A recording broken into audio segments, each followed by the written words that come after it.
رسول الكريم وعلى آله وأصحابه ومن استنى بسنة إلى يوم الدين. All praise is due to Allah. May Allah's peace and blessings be on His last Prophet Muhammad sallallahu alayhi wasallam, and on all those who follow the path of righteousness until the last day. As is written on the board, this is a part of the course ED 120, Heresiology, and what we'll be covering in this session basically is Sūfism. Amongst the various different sects which have broken off from mainstream Islam in one way or another, this group represents a major group which is present until today, which we should be aware of. And as I mentioned before, in studying various heretical sects, the purpose was to understand the factors or the ideas which cause these groups to go astray, in order that we may ourselves protect ourselves from such deviation. This is the purpose. Not just merely gathering facts, intellectual ideas that we may discuss in the evening around tea or over tea, but concepts which would help us in clarifying for ourselves our own Islam and in clarifying it for others. Now, Sūfism, oftentimes written this way with just you, but I particularly have written it with a double O, so you're clear that it is Sūfism as opposed to Sufism. It comes from the Arabic word Sūf, right? And this is what they call etymology, right? Or etymology, going back to where the word comes from. Sūfism. Now, actually, the Arabic term for it is called tasawwuf.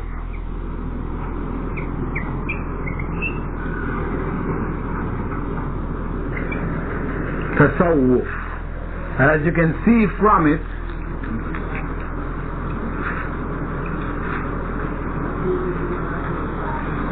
from its structure here, you can see the Sad Waw Fa, showing that this is the origin, the basic, the origin from which it came. Sūf. And Sūf means in English wool. Wool. And the term tasawwuf denotes the practice of wearing the woolen robe. It denotes the practice of wearing the woolen robe. In Arabic called labs sūf. And from this act, the act of wearing the woolen robe,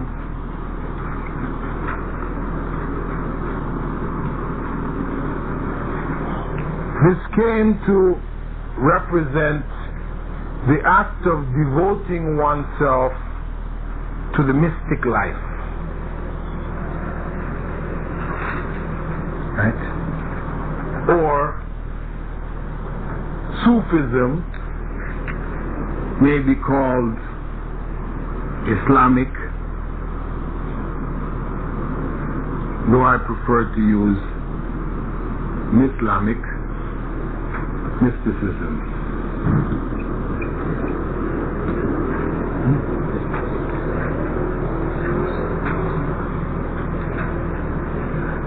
Right? Mysticism. The other term used to refer to mysticism is esotericism.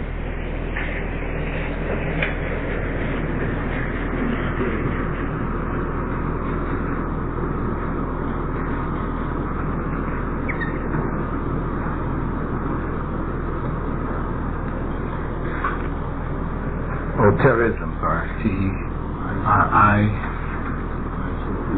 Esotericism. And esotericism actually means the inner.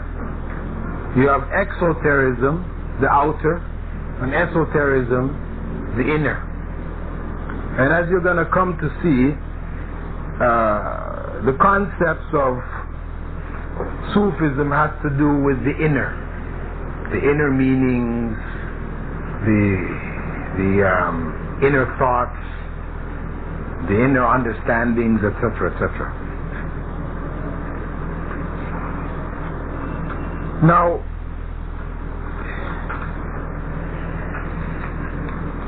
before actually going into how this evolved within the Islamic concept, it's important for us to understand what is mysticism. Where does it come from?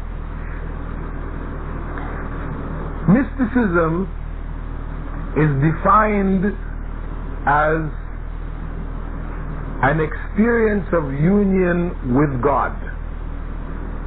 An experience of union with God. Becoming one with God. And the belief that man's main goal lies in seeking that union.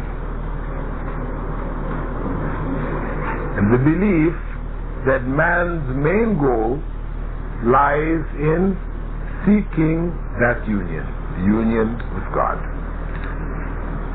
Now, the term mysticism, it comes from the Greek mystes.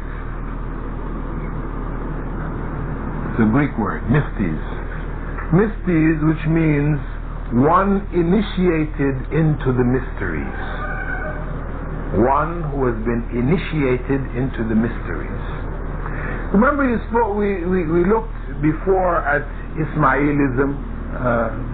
Professor Ansari presented talk on Ismailism and how they had these initiation rites and, you know, the secrets that are revealed and this type of thing. One point I'd meant to mention at that time is that some scholars even believe that Masonry came from Ismaili thought and practice. Yeah, Masonry. Because if you look at the process of becoming a Mason, the different degrees that you have to go through, it's quite similar. It's quite a similar structure, setup. And Masonry wasn't really known in the West until after the Crusades. After the Crusades, and where did the Crusaders go? They went into Jerusalem, into that area there, in contact with Syria and Iraq, which is where Ismailism came from. So it is not far-fetched to think that in fact Masonry actually came out of contact with the Ismaili Duat or whatever. Anyway, esotericism, we said it came from mysticism comes from the Greek word mystes, meaning one initiated into the mysteries. And the term is derived from the Greek mystery religions, whose initiates bore the name mystes. Right? The Greek mystery religions, which had secret, the same idea, secret initiation rites, and secret teachings and understandings, etc. Those who were new members, they were given the title of mystes. Okay? So this is where mysticism comes from. Now, in terms of the Greek philosophers, you find the concepts of mysticism well placed. If you read back in Plato's Symposium, he speaks of various ladders of ascent composed of steep and hard steps whereby a union of the soul with God is finally attained. This is in the writings of Plato. Because Plato, you had certain Greek philosophers who didn't believe that their belief was in the typical mythology of Greece, but others who rejected that mythology, some of them denied really even the existence of God. But then you had a few amongst them who believed in that one God, and then they interpreted it in different ways. Plato spoke of this process of man ascending spiritually until he links up with God. Now, this concept of union with God can also be found in Hinduism, where the human soul is called Atman, is believed to link up with the divine soul, Brahman, at the end of the cycles of rebirth.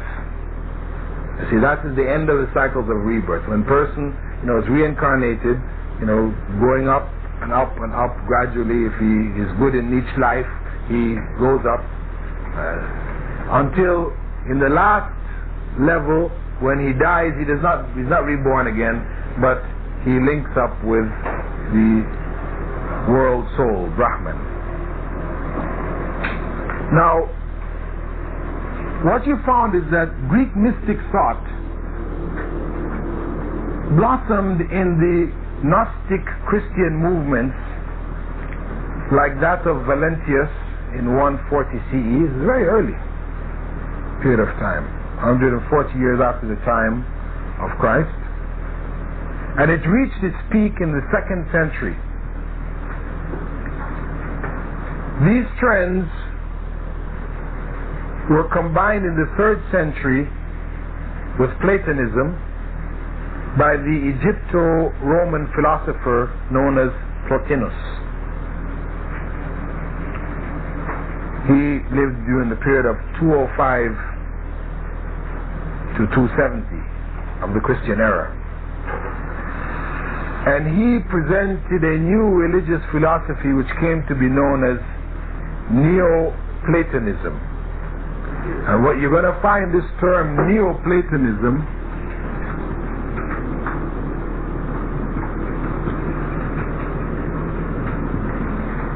as you go to study the various groups of the Batinite or these esoteric groups, Ismailis, etc., you find that the basis of their philosophy comes out of Neoplatonism.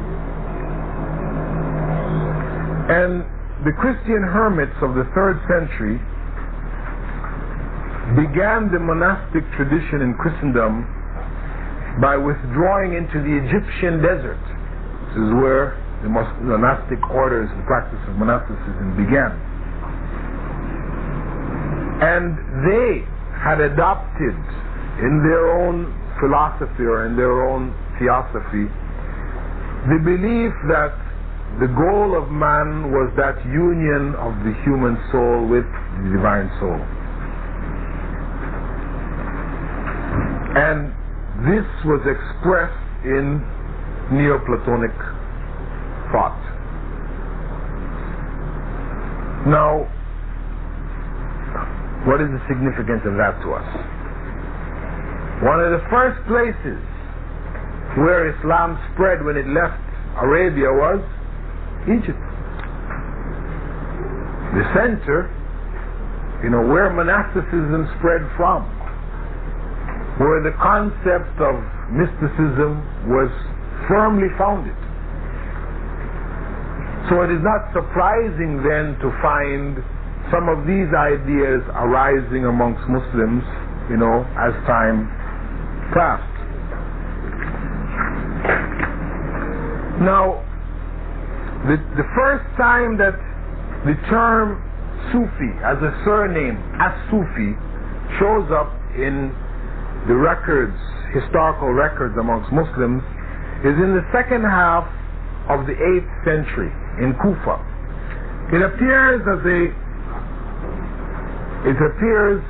as a surname of this individual called Jabir ibn Hayyan. He was called As-Sufi. Jabir ibn Hayyan As-Sufi. Jabir, he is known in Western terms as Giber or Jiber. He shows up in Western writings. He was also a scientist. And, as they distorted the names of people, Ibn Sina becomes Avicenna. And, a variety of these distortions took place. Averroes from Ibn Rushd. Jabir became Jiber. The point, though, interesting point, is that Jabir was a Shiite. Jabir was a Shiite. This is why a number of Muslim researchers consider Sufism to be a product of Shiism. Furthermore, Jabir had his own kind of philosophy that he had developed. However, to be honest, though, there were other individuals. This is in Kufa. Again, in the air is the Iraq, right, where Ismailism came. This is Kufa, and Jabir, he died in 776. So you see, it's the latter part of the 8th century.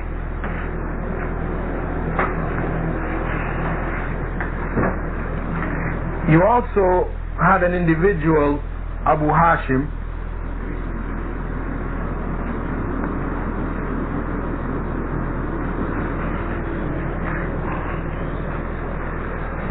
Uthman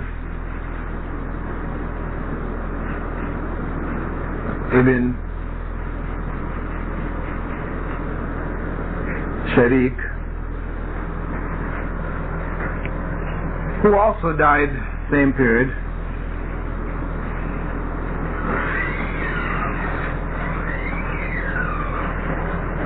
He was attached really to the Sunni school, and he was also known as Sufi. So this is why in my scheme of things I put it as being a product of both, coming as a splinter from both Shiaism and Sufism.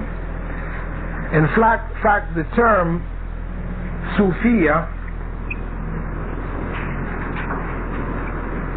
which is a plural for Sufi, is a plural of Sufi, the Sufiya, a collective noun really. It was first used to describe a semi-Shiite school of Muslim mysticism originating in Kufa. Again, Kufa. This term first used, Sufiya, because this is where the term actually Sufism comes from, Sufiya, right? It was first used to describe a group of Shiite mystics. A school actually of thought which evolved there, and whose last known leader died in Baghdad in 825, and his name was Abdak as-Sufi.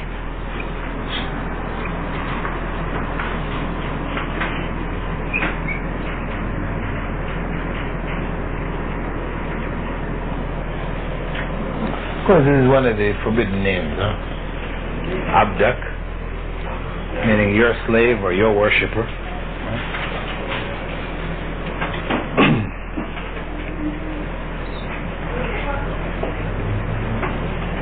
Now, we can see then Kufa being the place where this the terminology is appearing. And of course, this terminology is not without some kind of concepts there. It's not just appearing, out of the blue. It is appearing because of some people adopting this practice. Christian monks, Christian mystics of this period of time, from before this period, they began to wear wool, rough wool, well known, because the concept that they held was that you had to mortify the body to free the soul. Right? You beat the body because the body is what is stopping you from reaching the soul, from uniting with God. So therefore you had to torture the body, so that the soul could be released to be unite with God. And they went into many, many different exercises that they did. They developed for it. You had well-known mystics, Christian mystics. One in Egypt, well-known. He lived at the bottom of a well, right, for umpteen years without coming out of this well. Area which is many mosquitoes that you'll be just bitten to pieces, just like this, and many others. They did a variety of other things. But the wearing of wool, this rough wool, what happens with wool is that rough wool is itchy. Right? So you put it on, it's always itching you, it's scratching it. So now you have to fight this, right? You're torturing your body, and your mind is overcoming this. This is their concept of building your spiritual power, right? You're able to overcome this pain which is coming from the wool. Now, so as I said, this was the practice amongst the Sufis, sorry, not amongst the Sufis, but the Christians. And actually, as early as 719, CE, we find some Muslims wearing it, following this practice of wearing wool, and scholars of the time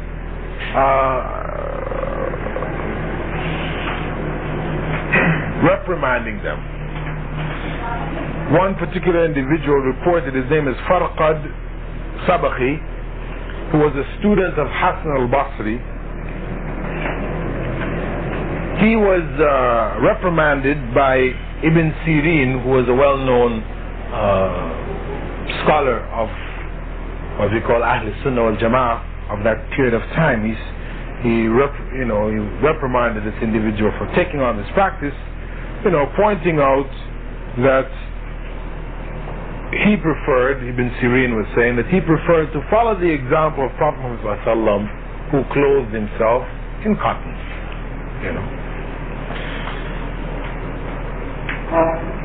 However, within 50 years' time of the appearance of this name and this practice of starting to wear wool, the term Sufi denoted all of the mystics of Iraq. Right? This became the term within 50 years after this time. Meaning, if we're talking about the mid-8th century, it means by the beginning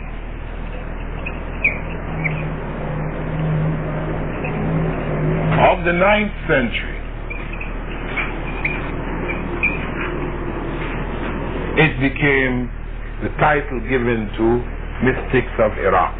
And this was also used to distinguish themselves from the mystics of Khurasan. This is the Persian era, who were following another trend in mysticism. Their trend led to a particular movement known as the Malamatiyah.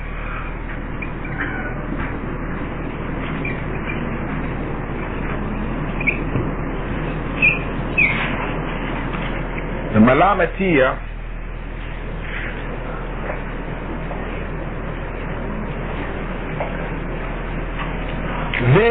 their principle was that the true worship of God is best proved by the contempt in which or with which the devotees is held by his fellow men.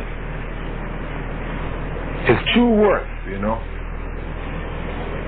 with God can be measured by the degree to which people hold him in contempt. This is why you will find, as you go reading into different Sufi, because though this was a particular movement and it became sort of overwhelmed in one sense, in another sense the ideas remained and became a part of Sufism. So you'll find in many places where when you initially join a Sufi order, and I'm jumping ahead, right, just to give you some kind of relationship, the Sufi order will ask you, for example, to wear your socks on your head, put your shirt on backwards, and some, maybe wear a women's dress or something like, something which makes you totally the butt of the ridicule of the whole society, right? And you must walk down the street like this. People look at you and laugh in their heads off, but you are again building yourself. This is that concept, right?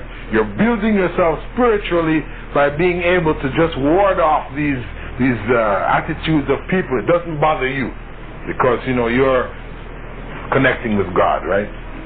Of course, what this led to, eventually is a really terrible movement. In the initial stage, it may sound like something sort of good. The person really is not concerned with people; he's more concerned with God. But really, what it led to is that these guys, when Sufism went into major decay, these people following this trend, they went off into this practice of neglecting Islamic rituals, and just by the time for prayer comes, they will refuse to go and pray, Or in one case, a well-known leader of this trend of thought in Sufism, he was invited by the scholars of his area, just forcing him to go and pray with them in Jama'ah. So he went and made wudu with filthy water. This is just so the people say, astaghfirullah, look at this, This is the kind of attitude. And what it led some of the others to was some of the most outrageous sins would be done publicly. You see, in the latter time, when you get off into like the 14th and 15th century, you actually found individuals who would practice bestiality openly on the roadside, as believing the same idea that for people to look at them and in horror and disgust, and this raises them spiritually. It's sick ideas, but you found bodies of people doing that. Anyway, as we said, by the beginning of the 9th century, the term Sufi and Sufism or Sufiya became the label given to all of the mystics of Iraq. And within 200 years time, 200 years after that, meaning by the end of the 11th century, beginning of the 12th century, right, it became the title for all mystics.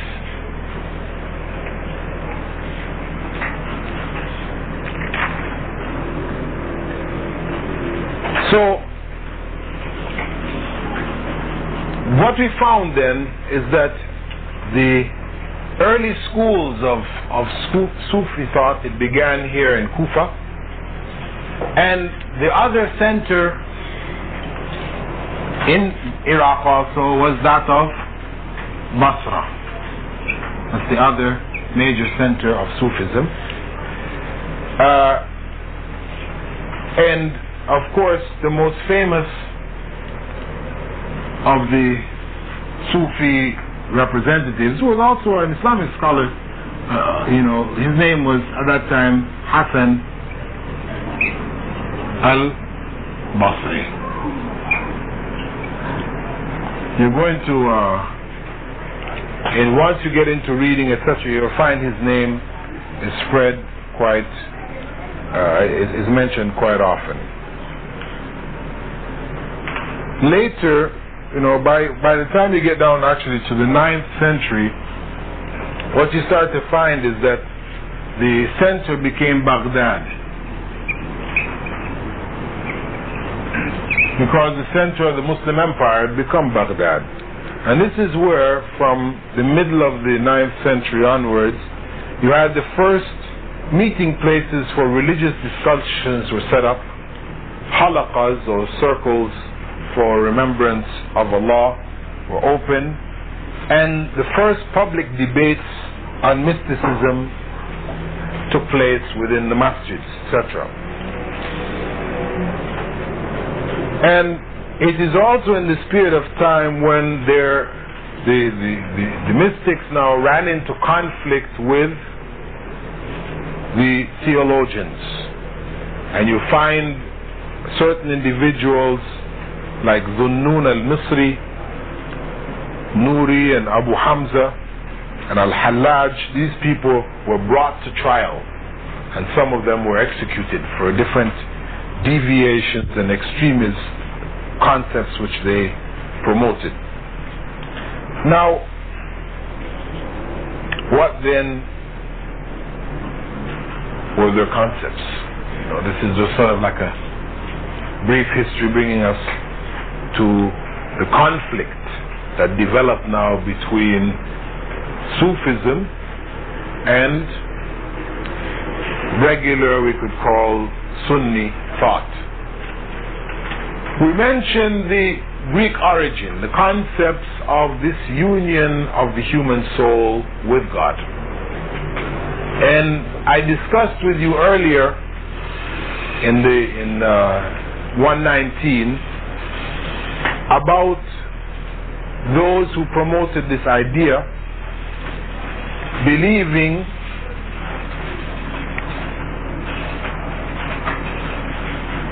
that it was supported by Islamic texts in which they tried to argue that the human soul was divine. Remember, we discussed that before. They quoted certain verses from the Quran wherein Allah states that He created Adam and blew into Adam from His spirit. And I went on to explain to you in detail, what that actually meant and how it has to be looked within the context of the whole of the Quran and the Sunnah, the explanations given by Prophet Muhammad ﷺ, and that ultimately what it actually meant was that the angel blew the spirit into Adam. However, Allah calls it His blowing to give special place of honor to the act of creation of Adam and amongst men. As in the case of Jesus having a miraculous birth, Allah also refers to that blowing again as being His blowing. And furthermore, we pointed out that the human spirit is created, that it is by the command of Allah, be, and it was. The human spirit is not uncreated. And actually, from Islamic point of view, we do not attribute to God a spirit, or we do not say that God is a spirit. This is Christian theology. This is what they hold, that God is a spirit. But for us, no. God is not like anything of His creation. The spirit is a created being. And God refers to it as His spirit, not meaning that it is His, meaning that it is part of His essence, but God refers, we said, to certain things as being His, like His house in reference to the mosques being places of worship, because these are honored and elevated amongst the houses of the earth. So Allah calls them His. His name is mentioned there. The spirit, the human spirit, in the context of all of the spirits of the animals and the trees, etc., etc., the human spirit is elevated above all else. This is why the jinn, etc., were required to bow before Adam. The angels and Satan were required to bow before Adam in recognition of the superiority of Adam over the rest of creation. Human beings fundamentally being the highest creature of Allah. Now,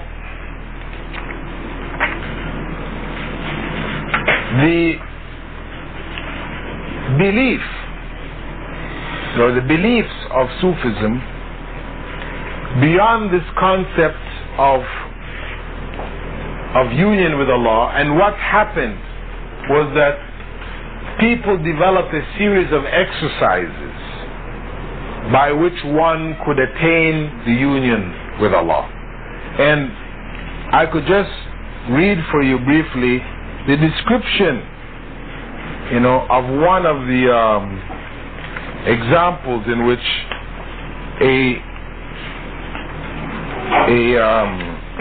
an exercise was explained. You can find it in Ghazali's Ihya Ulumuddin also, right?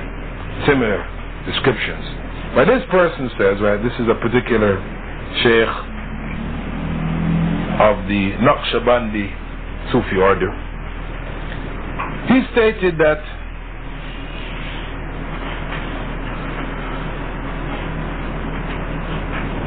if one wants to achieve this, oneness with Allah, he has 11 preparatory exercises that he has to do.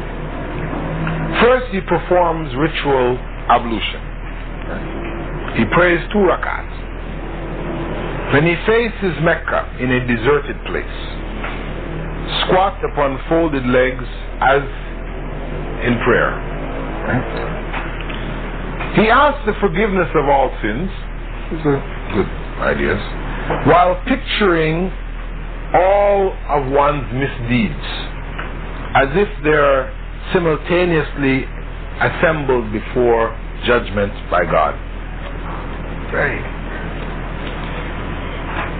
The person should then recite the Fatiha 1 time, and Surah Al-Ikhlas, Qul Huwallahu Ahad, 3 times. And then he should offer them to the spirit of Muhammad sallallahu alaihi wasallam and the spirits of all of the sheikhs of that Sufi order, the Naqshbandi Sufi order. Then close your eyes. Keep the lips tightly sealed. Press the tongue against the roof of the mouth to make your humility perfect and to exclude all visual disturbances. You then perform the grave exercise. That is, you imagine that you're dead, your body has been washed, you're wrapped up in your coffin, and you've been laid in the tomb, and they've left you all alone to face judgment. Then you perform the guide exercise, where your heart must come in contact with the heart of your sheikh, right? Because when you join in these orders, you submit yourself to the leadership of a sheikh, right? And you're supposed to keep his image in your mind, right? And you seek your blessing from him. Then, number 10, you concentrate all your bodily senses, expel all preoccupations and wayward impulses of the heart, and direct your perception towards God alone. Then say, O God, thou art my quest, and thy pleasure is my desire. Then you concentrate on the name of the essence within the heart, recalling that God is present, watching and encompassing you. Then you await the visitation.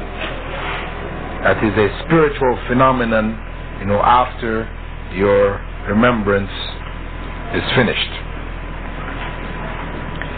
Okay, this is just the preparation. You haven't started to do the exercise yet, right? Now the exercise, it's based on a physical description. They've described certain body parts. They say that your heart, right, this is the spiritual heart, is 2 fingers below the left nipple towards the side. And it is shaped like a pine cone. And it is under the religious control of Adam. And its light is yellow. This is all mystical, knowledge. You can't find this in any Quran or Sunnah, you understand? So you must go to the Sheikh to learn these things. And the ruh, the spirit, is 2 fingers below the right nipple towards the breast, and it is under the foot or the control of Prophet Noah and Prophet Abraham, and its light is red. Then it goes on describing, certain other spiritual body parts, right? And then you're told to make the dhikr, right? This remembrance of Allah. And how is it? It says you meditate on the formula La ilaha illallah. Okay? No, we have no problem with La ilaha illallah, because this is a shahada. However, how do you do that now? You keep the tongue fixed firmly to the roof of the mouth. After drawing a deep breath, you should hold it and make a beginning with the word La. Okay? The tongue moves. Imagine that you are taking it from below the navel. La. Let it extend towards and along the organs of the heart, the ruh, and all these different spiritual organs.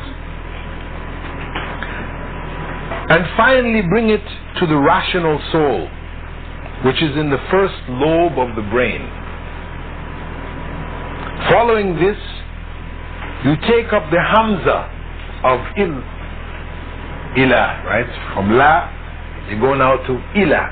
Ilah begins with hamza, right? The hamza. For Arabic, right? This is all in the imagination, from the brain. Then let it descend until it finishes at the right shoulder blade. Right shoulder blade. Then draw it down to the ruh. Now imagine that you're taking the hamza of illallah from the shoulder blade and let it slide down the edge of the middle of the breast until it finishes at the qalb, the heart, which may be imagined at this point as beating to the words of majesty. And it goes on and on. This is exercise. This is a spiritual exercise. It's madness, really. And if you go into, I'm sure, any of you who have ever been associated with any of these groups, you'll find this is just one version. Some groups, like this group, the Naqshbandis, they're maybe certain dhikrs, they're very quiet about it. It's all done in the side of your head. Some of them, they involve, swinging. You go to some parts of the country, you see them swinging back and forth like this. Some of them will be dancing and spinning. You have what are called the whirling dervishes, from Turkey. All a variety of different, forms, etc. All of these spiritual exercises, geared towards freeing the spirit so it can unite with God. Of course, this is going to run right in conflict with basic Islam, because the scholars of Islam are asking is, where did you get this stuff from? Where did this come from? Where in the Quran do we find that? Where in the Sunnah do we find this? Nowhere. So this must be false knowledge. This is where the conflict began. Now, what happened, of course, is that you found some who managed to cover up some of these practices, some fabricated traditions, trying to attribute some of the practices back to Prophet Muhammad. You have a body, even the wearing of wool. You had fabricated hadiths or statements, were appearing at this time to support the practice of wearing wool. Justification, trying to find justification. And as I mentioned, there were some people, this concept of union with God led them to make open statements. People like Al-Hallaj, he was well known to have made the statement that he was God. Right? He called himself, he said, his statement, well-known statement is, Ana al-Haq. I am the embodiment of truth. Al-Haq, Allah calls himself Al-Haq. So if he says Ana al-Haq, he's saying he's Allah. And in one of his books, in case somebody would say, no, people are misinterpreting what he's trying to say, he says, if you do not recognize God, at least recognize his sign. I am the creative truth, Ana al-Haq. Because through the truth, I am eternal truth. Right? Now, once they started to go into this concept of becoming one with God, and this led to another concept of man, creation, and God being one and the same. People started to claim, Ibn Arabi is the famous one, who claimed that everything is Allah and Allah is everything. Right? Therefore, the idea of bowing down to God outside of yourself becomes objectionable. So Allah goes on to say, my friends and teachers are Iblis and Pharaoh. Iblis, Satan. He said this is his friend and teacher. Iblis was threatened with hellfire. Allah threatened him with hellfire for not bowing, and he did not recant. And this, when he was told to bow to Adam, he refused. So he is there going back now and saying that Iblis was right. He should not have bowed to Adam, because bowing to Adam is bowing to other than God. And Pharaoh, he was threatened with being drowned by the sea, and he didn't give up. Right? He said, and I, though I am killed and crucified, though my hands and feet are cut off, I do not recant. I do not give up this belief that I am God.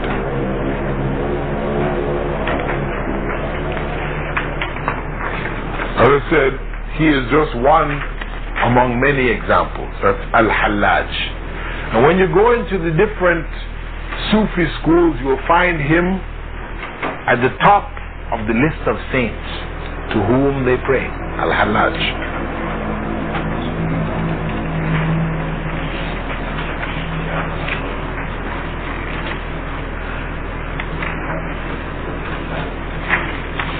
Now what came along with this, of course, as I mentioned, were fabricated traditions.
traditions to try to beat down this wave, but it became so widespread that, even till today, you will find a number of traditions which continue to keep the ideas of Sufism alive, right? These false ideas. Now, the idea of being one with God, as I said, this was objectionable, obviously objectionable. Al-Hallaj head was cut off for it. Right? He refused to recant. So other Sufis, when they saw this reaction by the main body of Islam, they started to find some other channel to come through. So they invented the Muhammadan light.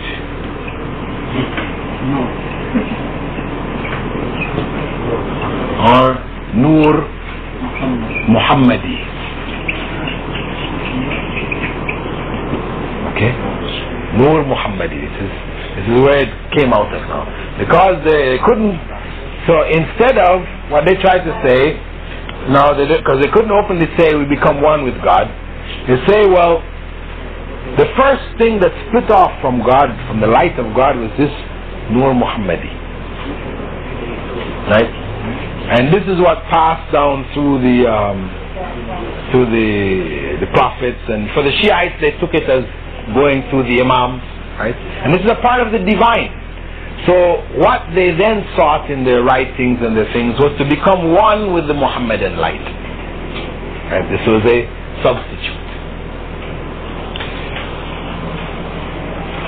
And they also claimed that there are a fixed number of saints upon whom the whole world exists. They're called Rijalul Ghayb.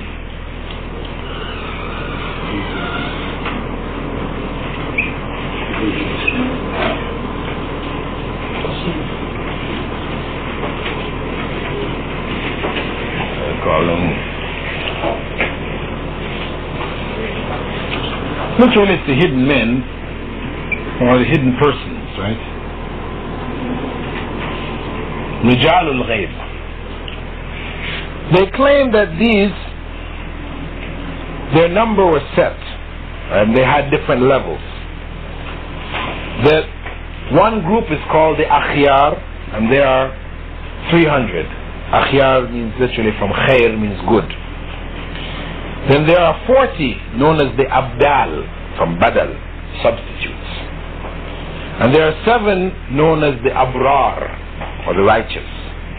And 4 called the Autad, the pegs. 3 called the Nuqaba, the watchmen. And 1 called the Qutub, or the pole. It's also known as the Ghawth, or the mediator. Right? And he becomes the equivalent of what in Christian theology is known as the Logos, the intermediary between man and God. And these individuals, they attribute to them all kinds of abilities. Like the Qutub, they believe that he can actually take on some of the sins of men. Qutub, or the pole. And all of Allah's blessings that comes down to earth, they come down through him, and it's distributed from him over the rest of us. And each of the different groups, each of the Autad, for example, the 4 pegs, is entrusted with the supervision and the care of one of the 4 quarters of heaven. And in the center of these heavens they have a dwelling place. They attribute to these people the ability to be in the heavens, to be in the earth, to be in multiple places at one time.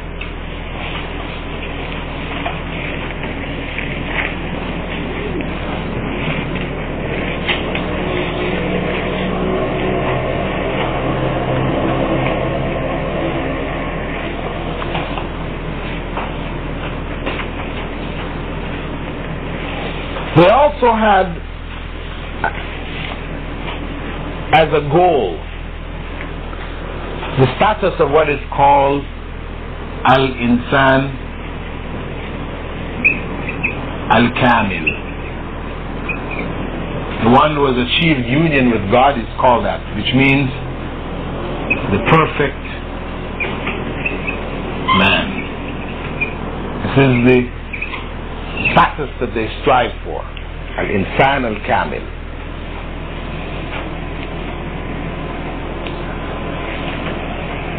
That is one who has realized his essential oneness with God. Right? Because what they started to say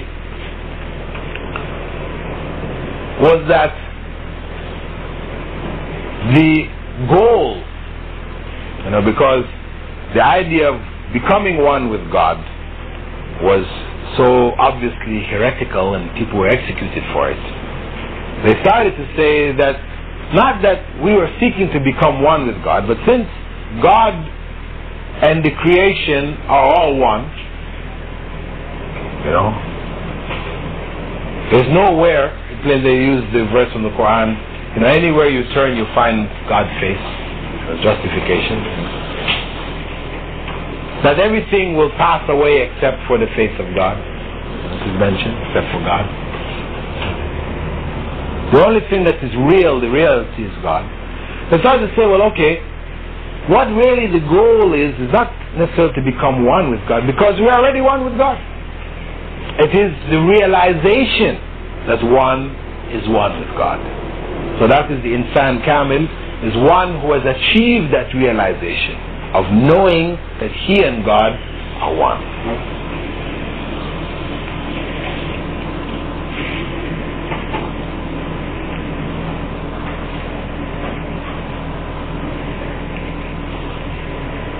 Here's a description given by Ibn Arabi, right?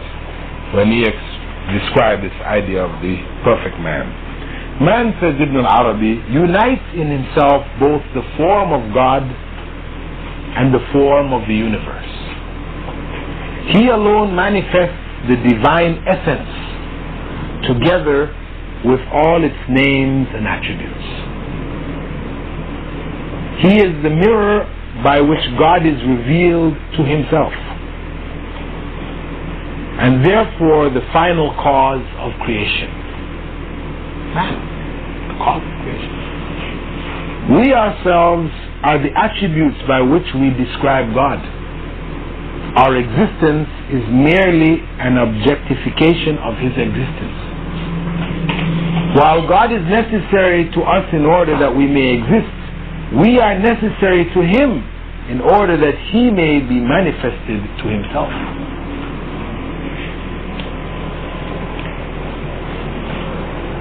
So you found one of the very famous fabricated traditions is that God was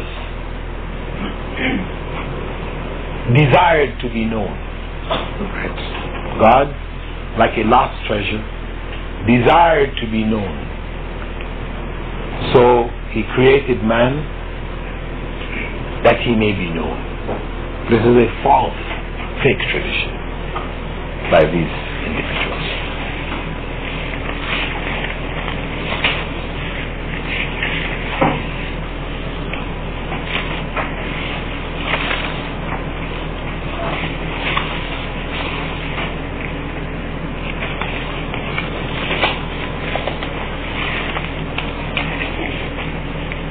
One of the concepts also that I mentioned, going back to Neoplatonism, right?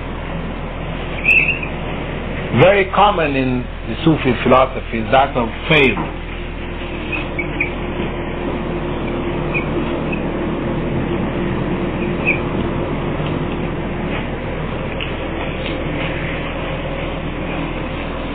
Which literally means emanation.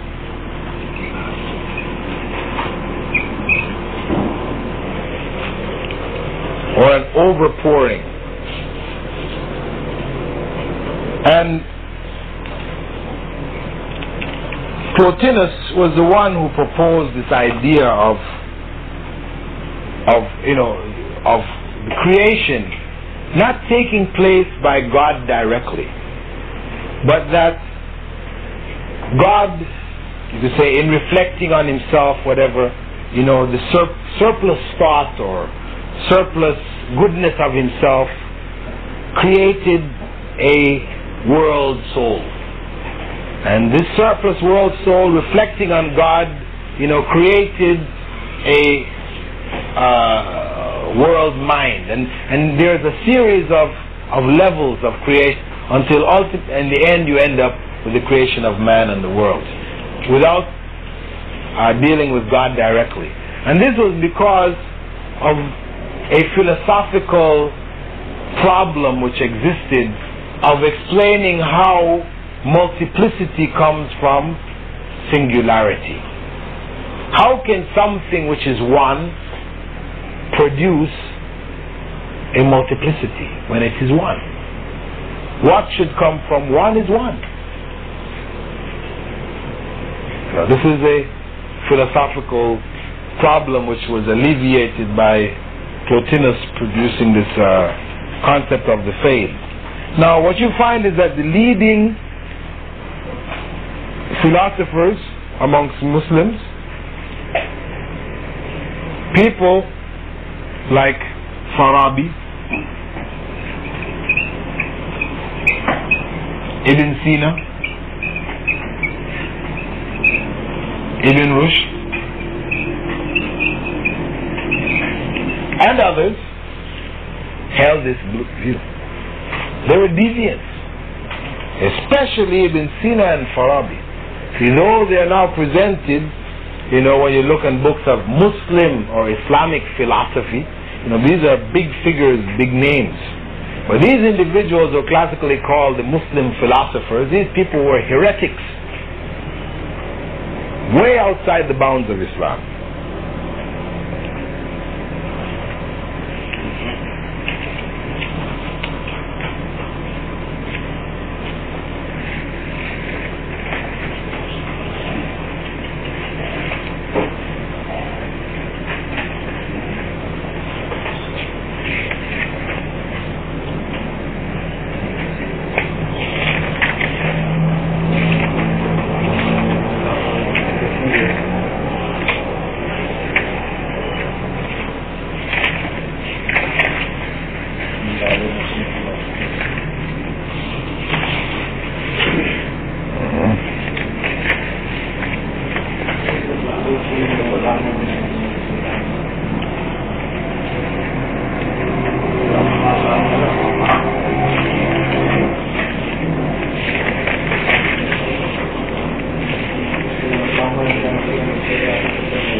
Okay, I think that there are some other terminologies that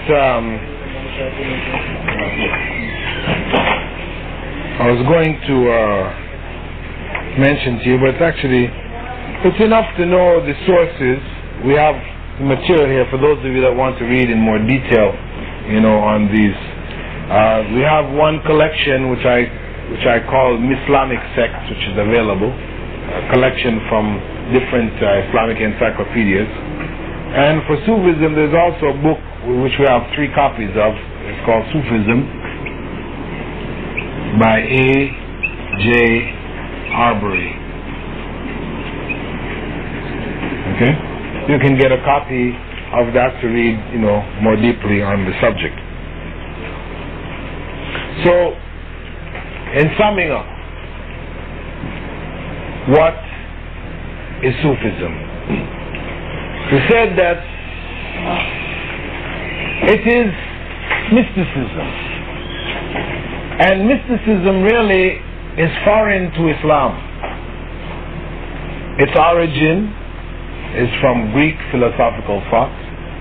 The idea that God and man may be united, become one. This is not from Islamic teachings at all, but that man and God are totally different. Man was created by God, and man cannot unite with God. The movement, we said, had its roots in both deviant Shiites, Shiite thought, as well as amongst some Sunni personalities. Though there is in Islam what may be called something of asceticism, wherein, or in Arabic it's called zuhud,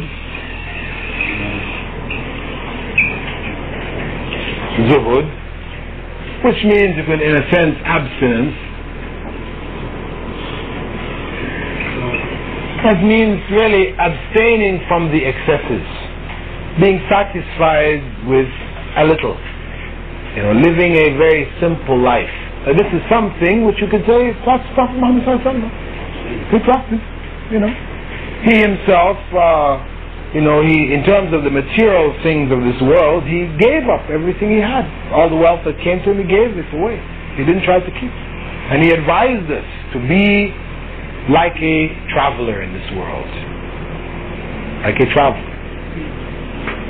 Is that concept not right? Yes, it's correct. As I'm saying, this concept is correct. You stop under the shade of a tree for a moment and you carry on. This world, the things of this world, this is like the shade of that tree. It's temporary. We should have that kind of a view, and we don't become lost in the material world. This is true. Islam encourages that. And many other things Prophet Muhammad ﷺ encouraged us, in the way of sadaqah, charity. But at the same time, Islam also recognizes human need, human desires, but it just seeks to keep it within certain bounds, control, moderation. Right? See, this is really, in abstinence, it's really abstinence from the point of view of moderation, not going to extremes of abstinence, which led in Christians into monasticism, for example, giving up marriage and things like this. It's the extremes of abstinence. When extremes of abstinence were put in front of Prophet Muhammad ﷺ, he rejected it. One occasion when three men came to visit his wives and asked, trying to get knowledge about the way of Prophet Muhammad ﷺ's worship. They asked, and then when the wives explained to him, they said, one said, I will stay all night in prayer. Because Prophet Muhammad ﷺ, his sins have all been forgiven by God. So we need to do more. So he said, I will stay all night in prayer. The other one said, I will not get married. The third one said, I'll fast day and night. When Prophet Muhammad ﷺ came back, he was on a journey, and he was informed by his wives what these people had said. He called them, and he called the people, and he said, listen, I stay awake and I sleep at night. And get up, part of the night they get up in prayer. It's recommended for us to get up in prayer. Part of the night. I marry and I break my fast. I fast and I break my fast. And he said, فَمَنْ رَغِبَ عَنْ سُنَّتِي فَلَيْسَ مِنِّي. And whoever desires a way other than my way is not a true follower of mine.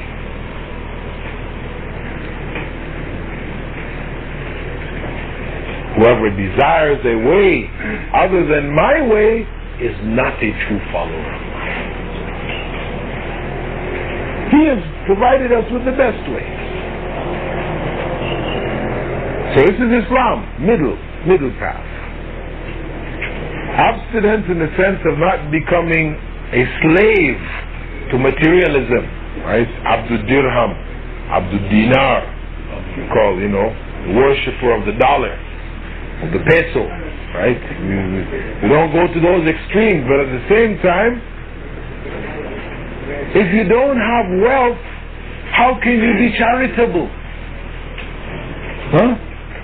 You know, charitable, to be charitable, this is one of the noble characteristics of the human spirit. When the human spirit gives of what it has to others, it overcomes the desire to want to possess and own all for self. Then it grows.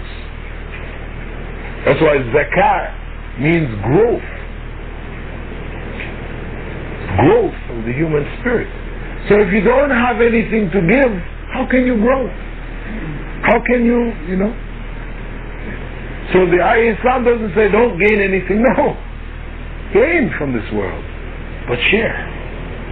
You know, so you can grow. So there's that balance which Islam promotes. So the concept of zuhud or abstinence is there as a part of Islam. However, they took it to extremes. Some scholars said, you know, that it was like a reaction to the extreme materialism which had developed in the latter days of the Umayyads and the early Abbasid periods, the Islamic dynasties, that, you know, because, you know, so much wealth was coming in, and some of the practices of the other empires of setting up thrones and diamonds and jewelry and all this was, you know, Muslims were taking on all of this, you know, pomp and fashion and glory. That these people who were leaning towards abstinence, they reacted to it, you know. They went to an extreme to kind of try to draw people away. But once you go to an extreme, you deviate. Once you go to an extreme, you deviate. They promoted a secret knowledge. This is another thing. They promoted secret knowledge because you had to be initiated. And you are told this special knowledge which cannot be found in the Quran and Sunnah.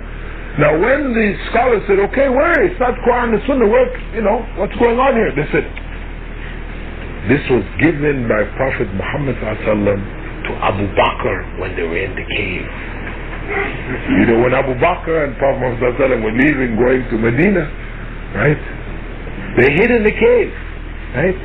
When the Quraysh were trying to capture them. He said when they were together in the cave, Prophet Muhammad revealed some special knowledge to Abu Bakr. See? And then Abu Bakr, he taught certain other companions.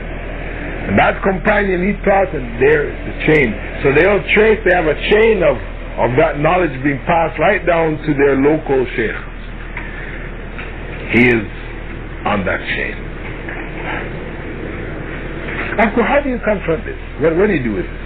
You know, how do you challenge this argument? One, where is the evidence that this knowledge transfer took place? All of these chains that they try to trace back, usually they go through Ali, Abu Bakr and on up to Prophet. All of these chains are fabricated because they usually go through Hassan al-Basri, you know, 99.9% of them, after they trace up through this one, that one, to Hassan al-Basri. And then from Hassan al-Basri, they jump to Ali, and Hassan al-Basri never met Ali. You know? He was born after the death of Ali. Okay? So he is not from his generation. So there's a big gap. It is not an authentic chain. No authentic chain has been established to offer this secret knowledge. Anyway, we have another principle which Prophet ﷺ taught us. He said, تَرَكْتُكُمْ عَلَى مَحَجَّةٍ بَيْضَاءٍ. I have left you on a clear white sheet. لَيْلُهَا كَنَهَارِهَا. Its day is like its night. No difference. Nothing hidden. The day is like the night. There's no dark, you know, nobody what's going on in the night. No. The day is like the night. لا يزيغ عنها إلا هالك. Anyone who deviates from that deviates into destruction. Destroyed. That's the bottom line. No hidden teachings. Islam is Islam. Prophet ﷺ delivered the message openly to the Ummah, and they carried it on openly. Nothing hidden. Now, of course, there may be depths of understanding. People may grasp, understanding of things which others do not. This is real. However, when a person of knowledge explains something to you which you didn't understand, he is not going to bring you something which the human mind cannot logically put together.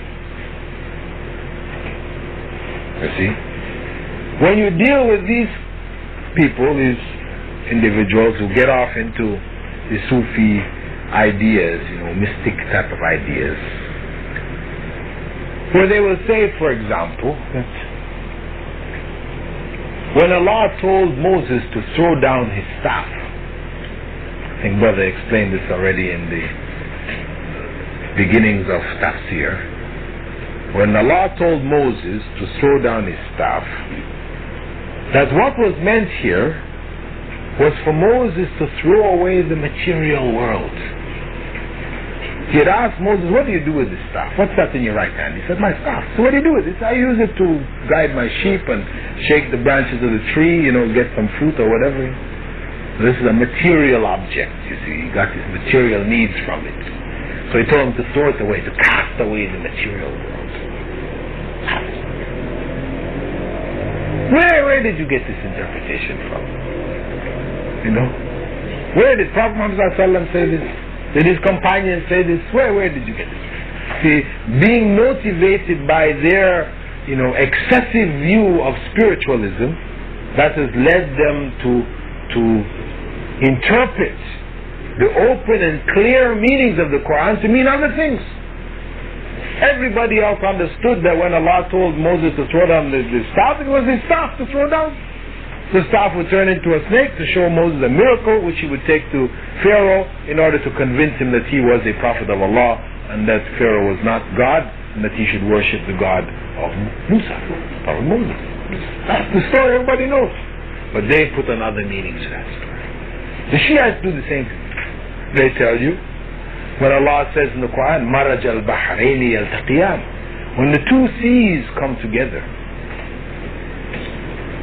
Minhum al-Lu'lu wal-Marjan, there comes from them the pearls and the coral. The two seas, the fresh water and the salt water, they come in contact in different parts of the world, right? The rivers meet the seas. Actually, in Arabic, when they use sea, it includes rivers, bodies of water, fresh bodies and the salt bodies. From these bodies of water come the pearl and the coral. We know the pearl and the coral. Pearl inside of the clam and the coral. They said the two seas are Fatima and Ali. That's what the Shia said. Fatima and Ali. Why? Because for them Ali, he is the first of the Imams. The person who they worship for. Pray through. And Fatima is the daughter of Prophet Muhammad sallallahu alaihi wasallam. Okay? These are the two seas coming together. And what comes from them? The pearl and the coral, Hassan and Hussein. The pearl and the coral is Hassan and Hussein, the two sons of Ali, well known, the Imams. So again, this is the deviant going to the extremes, looking for inner meanings which cannot logically be, deduced from the obvious text that you see in front of you. That's why always the Sheikh, or in the case of the Shia, the Imam. That's why the similarity between Shiaism and Sufism is quite similar.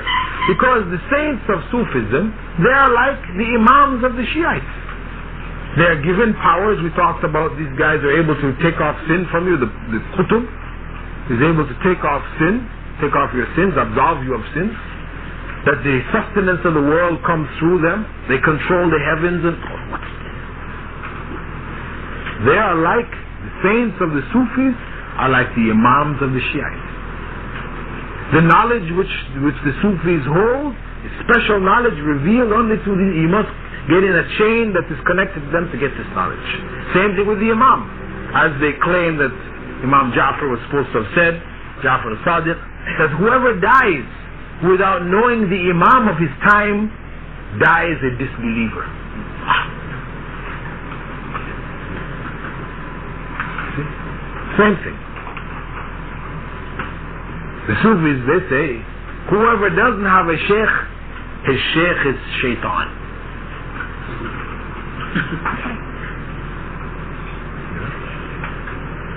So, they represent, as I said, a counter movement, within the body of mainstream Islam, produced in part, we said, by people going to extremes in abstinence.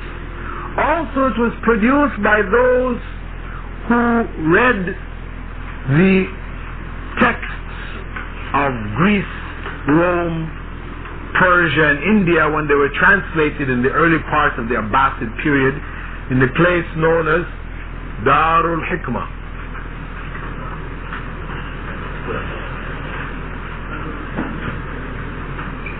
Darul Hikmah played a very major role in terms of bringing the sciences of India and Greece, etc., made it available to Muslims because it was translated, but they went beyond that. Their translators, most of them, or many of them, the major translators, were not Muslims. And they spent much of their time translating the philosophical works. And these philosophical works, once they were translated, and those people who were going off into these extremes, they found a fertile ground for developing and supporting their ideas. They first started using the open Greek terminology. Then when they were rejected by the mass of the Muslims, they switched to Islamic terminology, which meant those same Greek terms.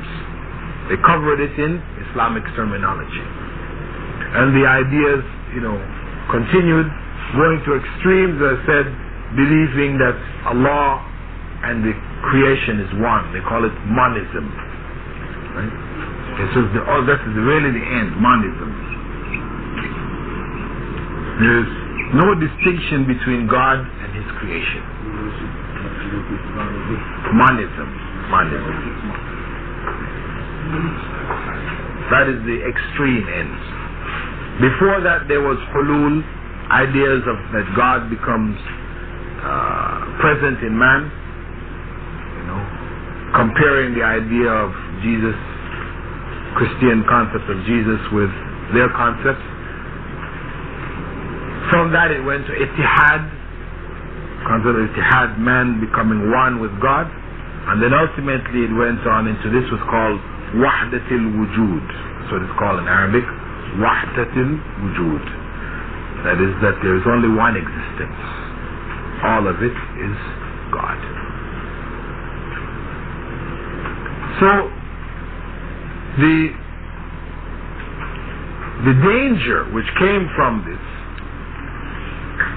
beyond taking people into a completely distorted concept of who God was, and encouraging them into, what we call mediation, having mediators between man and God, right, which is shirk.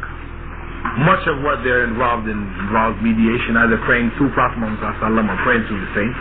So this is open shirk. They have been drawn by Satan into this trap. Also, as I mentioned, whenever the individual reached the level of being the insan kamil, the perfect man, then it was no longer necessary for him to do the outer acts of worship that the masses of Muslims had to do, because he's now one with God. He's realized himself. Perfect. God. Does God worship? Does God fast? No.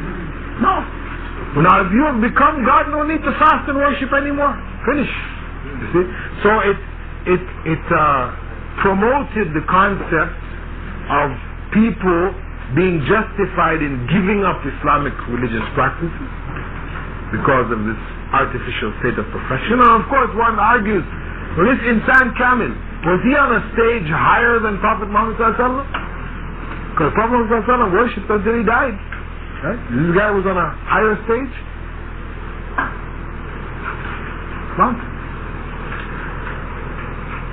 And as I said, in later years, down in the 15th and 16th century, we find a corruption and decay of these thoughts to the point where these kind of the practices of the Malamatiyya were leading sheikhs of these Sufi orders became well known for some of the worst acts of corruption, open corruption, bestiality, rape, and all kinds of stuff which is just shouldn't even be spoken about really. But all of it justified by their practices of disdain to the feelings of men and mankind, with the goal supposedly of spiritual elevation. But in fact, the more outrageous a person could be, the more spiritually attractive he became. So the worst of men became honored and raised as the best.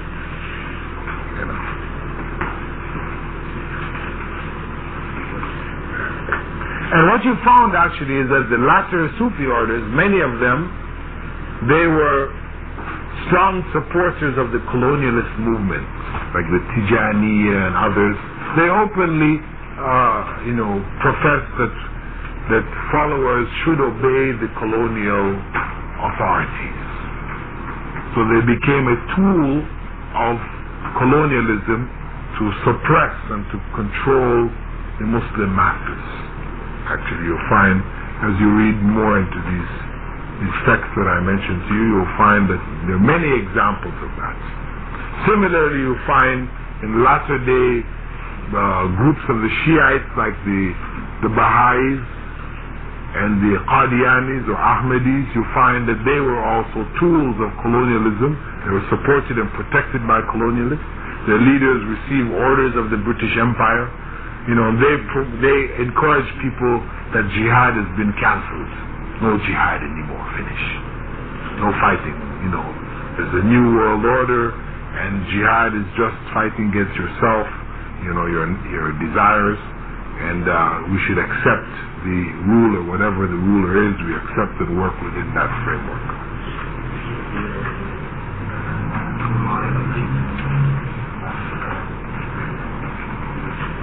Okay, so I think that basically covers the whole picture.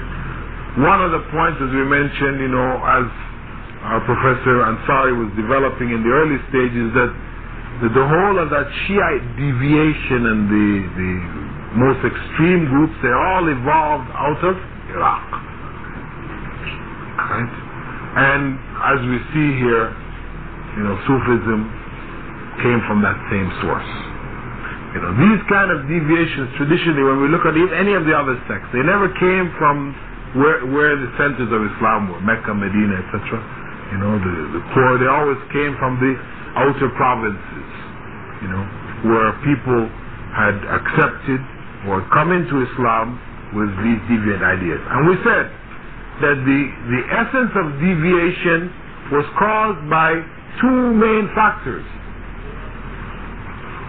One factor was that of ignorance,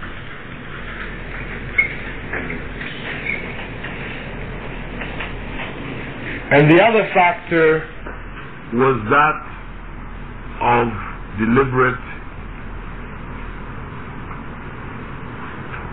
destruction.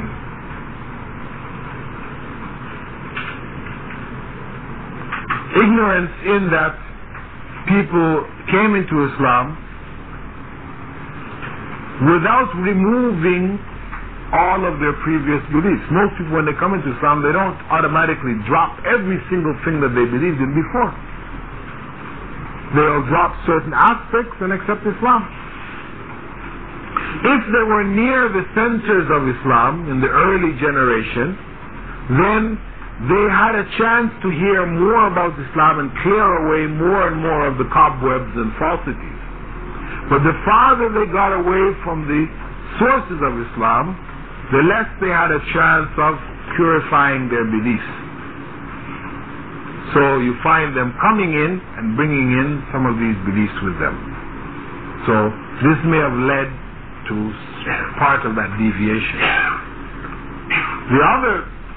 The deliberate destruction, this is the enemies of Islam, those who, realizing that they could not oppose Islam militarily, they were defeated. They were in Persia and Rome and etc.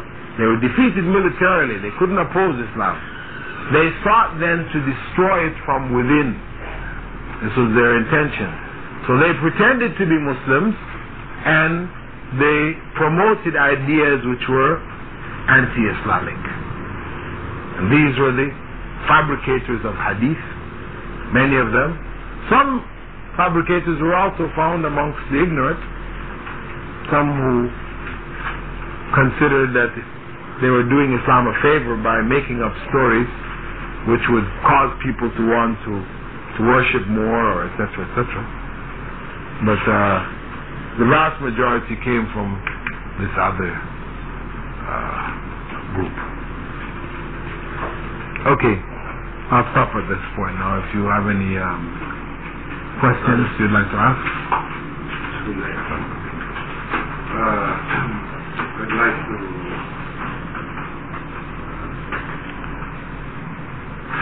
find from you these new activities now, the Furuj. You are attending to a certain congregation in a certain place. This is very common nowadays. In fact, there were many friends from us who invited us to join because according to them, that will increase your faith very much. Now, how is this this kind of activity? Is it not within that concept of Sūfism?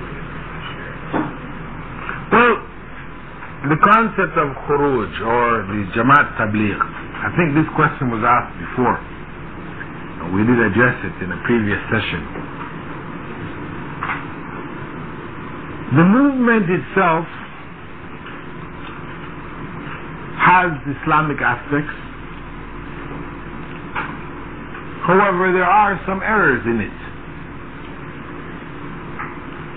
The idea of leaving one's area and going to invite others to Islam, this is Islamic. However, there are conditions. Under what conditions does one leave one's family? Not just to leave one's family in a state of abject poverty. You leave them and you go away for 4 months or whatever, 40 days or whatever. This is wrong Islamically. One would also question, why 40 days? Why 4 months? Why is it something which, you're not considered to have completed unless you've done your 40 or you've done your 4. Why be so rigid? Why set it in these numbers when Prophet Muhammad never set these numbers? And then, as I mentioned, for the most part, these groups that go out are the blind leading the blind. You're going out with other ignorant Muslims, sitting in circles, reading books which, contain many stories which are extraneous, stories which are, unbelievable, like the Tabligh Nisab, when you read about what they have to say about the righteous. They talk about people, like as I mentioned before, people who would pray the Salatul Fajr with the wudu of Isha for like 20 or 30 years. This is something to be desired, to be sought. It's nonsense. It's extremes. Extremes. Islam does not accept that. It means you've stayed awake all night. Because you can't go to sleep. If you go to sleep, wudu is gone. For 20 years, 30 years, you stay awake all night. Wudu of Fajr you pray, which was the wudu of Isha.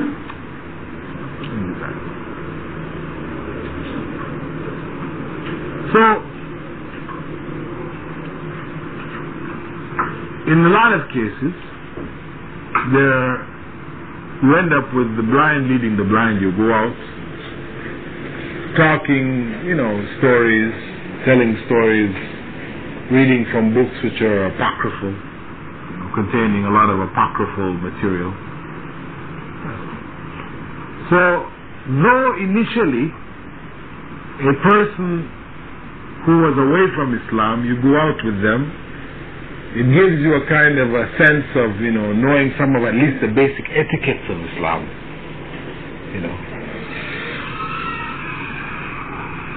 Once you get past those basic etiquettes, you need to leave and go seek knowledge elsewhere, because you end up in a very closed circle where you are not going any farther. In fact, after you've completed that body of knowledge, you'll find that you are discouraged from gaining other knowledge. You may find that you're openly discouraged. I know myself, in traveling with them, I was openly discouraged from going to seek knowledge in Mecca or Medina. So, as I said, it has good aspects to it, in that it may teach you some of the basic etiquettes of Islam. You are in a group of other Muslims, perhaps performing da'wah. These are all good things. But one needs to know and be clear that Islam is Qala Allah wa Qala Rasulullah. Allah said, and the Messenger of Allah said. The authentic traditions of Prophet Muhammad ﷺ and the Quran. This is the source. So we need to get hitched up with a program which is going to give us more and more of that information. This is where we need to be.